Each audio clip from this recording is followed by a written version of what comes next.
obviously you haven't been to space, but I was curious, as an actor, could you relate to the idea of going away for months at a time and then having to restart your life? Yeah, we were just talking about that. There's always sort of like a re-entry period after you film something intense. When you go back home, there's always just adjusting to what life is like when you don't have a very specific place to go every day and you have to become somebody else. So yeah, I can relate to that aspect of an astronaut's work, but everything else is just way more intense and way cooler than being an actor.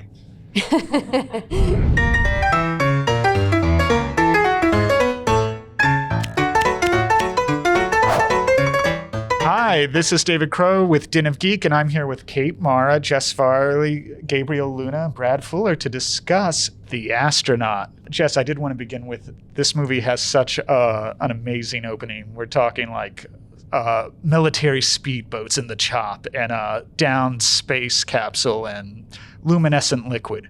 Could you talk about that opening a little bit? That was the best Monday of my life. We had a great time.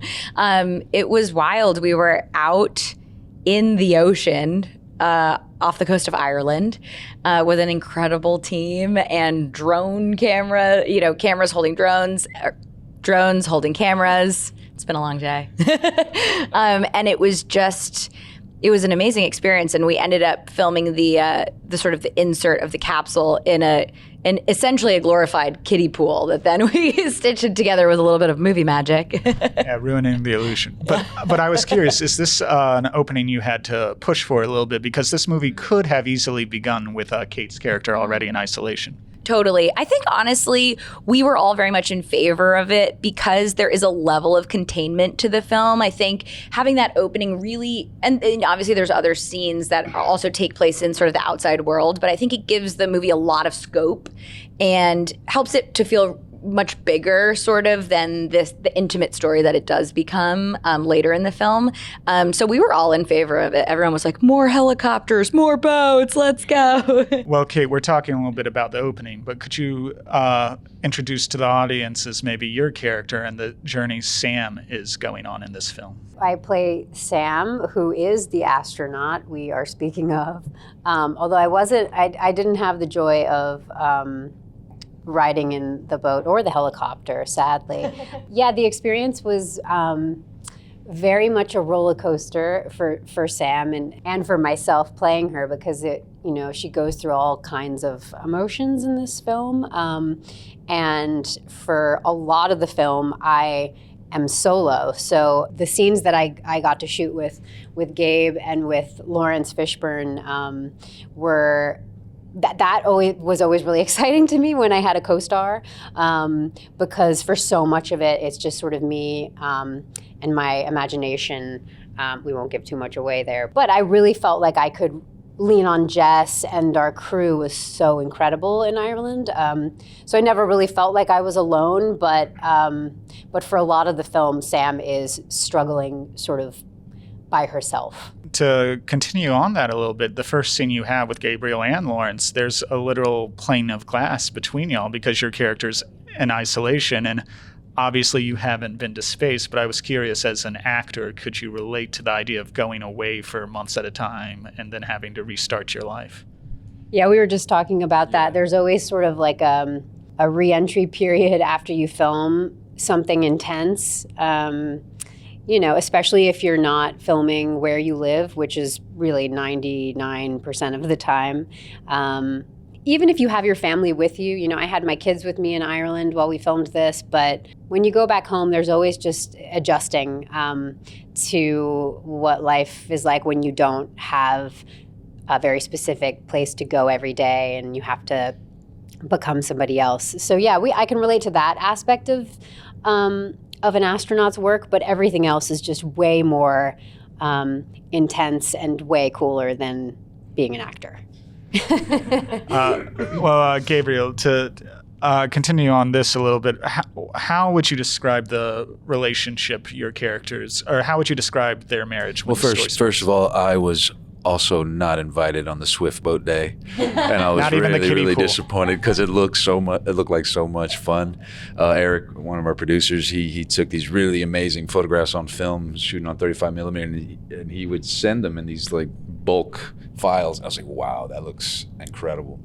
And then yeah, saw the raw footage of that, and it just looked like a much more expensive picture. As far as our relationship, I think her relationship with her father, with Fish, and then me, it just kind of roots the entire story and the human experience that we're dealing with. And there's a lot of just turbulence in their relationship just because of the distance and having to deal with the separation and raising this child played by Scarlett Holmes, who was a local Irish kid who is just so smart and so precocious, and she's just incredible. The story, to me, is about families that are built off of a love that goes beyond kind of blood. You take this leap to embrace something other than you. You see how strong they truly are at their core. There's some genre fun in this, and including stuff I had not seen before, such as floating objects, anti-gravity objects, and visions. And tonight is in Sam's ear, and I'm curious, Brad, were y'all looking at all at actual experiences astronauts go through when they come back to Earth? Jess did most of the research on what astronauts went through, and just so that everyone understands, Eric operated the egg in the movie and the pen. And he worked on that. One of the producers worked really hard to make sure that all floated, and you handled it. It felt natural, right? Kate? Yes, yes, Eric, you did an incredible job. You did a great job. He's over there. But I think there has to be an element of authenticity to everything everything that we're a part of. I'd like to have authenticity. So Jess did a ton of research to find out what astronauts experienced when they came back and what it felt like.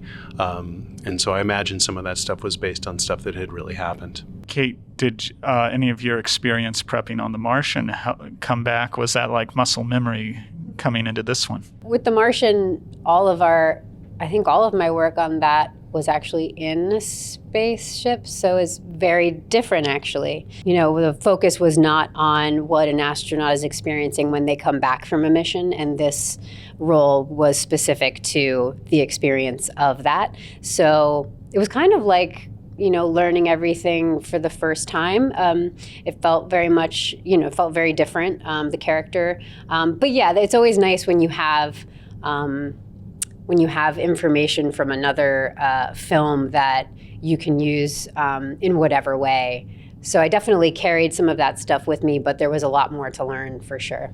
Did you bring over your measurements for your spacesuit and all that? I could have. I have one of my those space. one size fits all? I don't know how those. I have my flight suit from The Martian. They were very kind and they let me keep it. So it's like a personal sequel for you. You get to continue the journey of the astronaut. Yeah, exactly. One of the things I appreciate about this movie is there's an element where we don't know what's going on entirely with what Sam's seeing, and the audience is invited to perhaps second guess her. Jess, I believe this would be for you. Was it important to you to kind of subvert, let's say, the repulsion or black swan trope of the woman being crazy? Oh, I love this question because I also love Black Swan.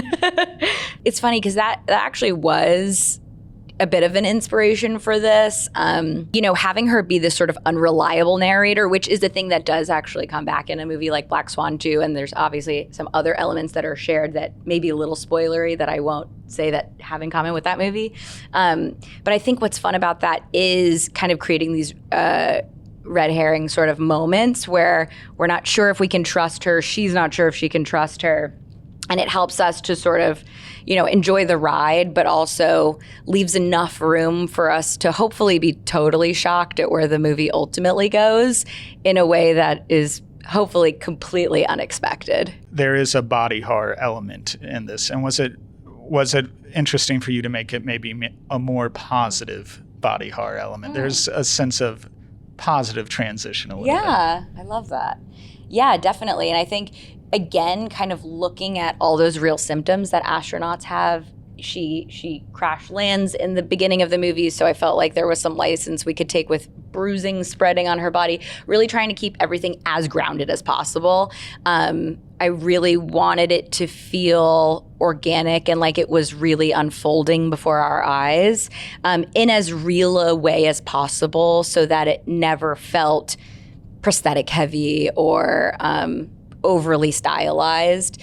I think just trying to keep it as grounded as possible, and also kind of move through the disgusting gore of it all into something sort of unexpectedly beautiful. Where did you get the glowing bioluminescent Ooh. makeup? I don't know what you're talking about. I'm not sure what you're talking about. Well, Brad, why do you think audiences respond so much to genre, especially these days when it comes to films that maybe want to talk about, let's say, thornier concepts or ideas?